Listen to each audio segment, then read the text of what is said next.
before each tour, I had to rehearse with Peter Pears, and sometimes after lunch I used to go out with Ben and his dog. We used to go for quite long walks, and it was absolutely fascinating because we used to talk about music all the time. And he was often talking about sonata form, and I could tell he was trying to think how he was going to write something for me, and he was telling me about the problems today of writing sonatas. And he felt that the last great sonatas were written by Debussy, for example, which were the last pieces of music he ever wrote. And his feeling was that when you use an old form, you've got to rethink it. And he somehow felt he wasn't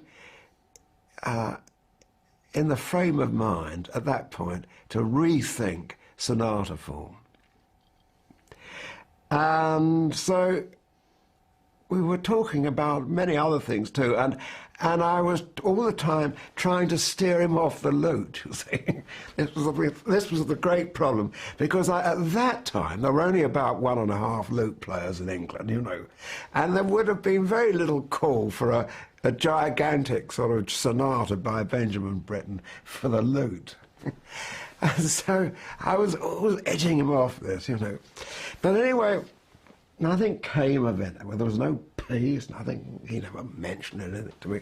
And then I gave a concert, and I played the famous Omenachi by Manuel de Falla, which was written to the memory of Claude Debussy. And at the end of the concert, Britten rushed round.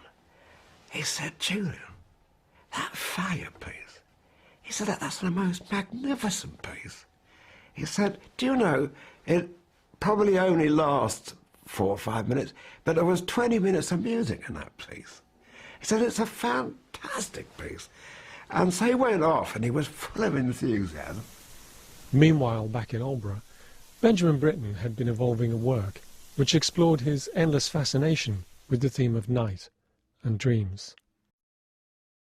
Meeting Peter Pears at Waterloo Station, Julian received a surprise piece of manuscript. "That's for you to look at, Julian. Ben started a guitar piece for you, and he wanted to know if you could play this or that, and could you write to him?"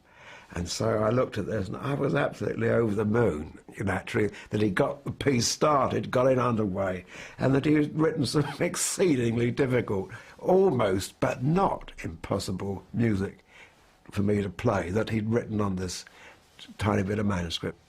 And the theme that Britten uses is exactly the setting of Dowland's song, "Come Heavy Sleep."